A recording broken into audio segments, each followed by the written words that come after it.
The number 5416 star 6 is a perfect square, then star marked digit is option দেওয়া আছে। তো এটাকে আমরা ভাগ প্রক্রিয়ায় বর্গমূল করব। 5416 স্টার জায়গায় কত হয় আমাকে বলতে হবে।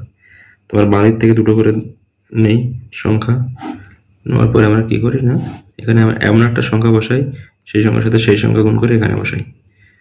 তাতে 54 আছে, মানে এখানে আমরা যদি 6 খাই 36, 7 খালে 49, 8 খালে 64, তাহলে 7 খাবে, তাহলে 7 সাথে কত হয় না 49, 4 9। ঠিক আছে, এটা বিয়োগ করলে কত হবে, 9 এর করে দাও 14, 5 দাও 14 থেকে 1, এটা মিলে যাচ্ছে। এবারে এই জোড়াটা নামবে আমাদের 1 6। এখানে কি হয় না, 7 এর ডবল হবে, 7 কে 2 দিয়ে গুণ করলে কত হবে না 14। ঠিক আছে, তাহলে এখানে আমি এমন একটা সংখ্যা গুণ করব, সেখানে সেই সংখ্যাটাই গুণ করব যাতে 516 হয় কিংবা 516 কাছাকাছি একটা সংখ্যা হয়, বড় যেন না হয়। ঠিক আছে, তো যদি আমরা এখানে 1 গুণ করলে তো 141 হবে, 2 গুণ করলে 14 দুগুণে 28, দেখি 2 4 দুগুণে 8, কম হচ্ছে। তো যদি আমরা 3 গুণ করি, যেখানে 2 হবে 2 দুগুণে 4, এখানে 2 দিলে এখানে 2 হবে। ঠিক আছে, 1 4 এখানে 3 দিলে এখানে 3 হবে, 3 3 9, 3 14 42। যদি আমরা এখানে 4 দেই তাহলে এখানে 4 হবে, 4 14 56, এখানে রয়েছে 51, তাহলে আমরা 3 খাবে। ঠিক আছে, তাহলে এখানে আমরা 3 দিলাম,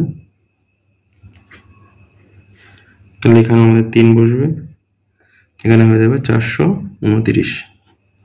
বিয়োগটা করলে কত হবে, 9 এর করে দাও 16, 7 দাও 16, এ থেকে 1, 3 হবে, 3 এর করে দাও 11, 8 দাও 11, এবার এই সংখ্যাটা নামবে স্টার 6। 73 এর ডবল কত না, 73 দুগুণে 3 দুগুণে 6, 7 দুগুণে 14, 146।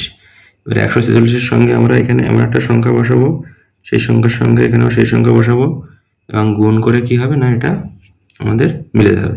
এর আমরা দেখতে পাচ্ছি যে শেষে আমাদের কত আছে না 6 আছে, 6 আছে, মানে আমরা যদি 4 দেই তাহলে 4 × 4 মানে 16, লাস্টে 6 হতে পারে।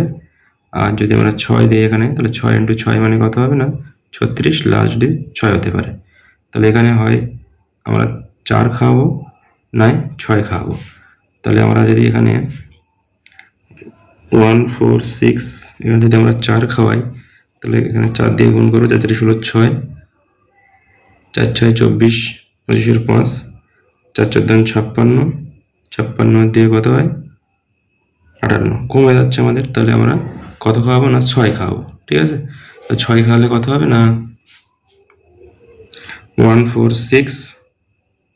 ঠিক আছে, এখানে 6 হবে, এখানে 6 হবে, 6 দিয়ে গুণ করলে 37 6, 6 6 36, আর 3 39 9, 6 14 84, আর 3 87, তাহলে আমাদের হয়ে যাবে 8796। তো এখানে 9 মানে এখানে আমাদের 9 হবে, যেহেতু পারফেক্ট স্কোয়ার মিলে যাবে, দেন অপশানটা আমাদের এখানে কি হয়ে যাবে না, অপশান ডি হয়ে যাবে। এখানে আমাদের যে মিসিং নাম্বারটা কত হবে 9, সেটা হলে আমাদের একটা পারফেক্ট স্কোয়ার হয়ে যাবে।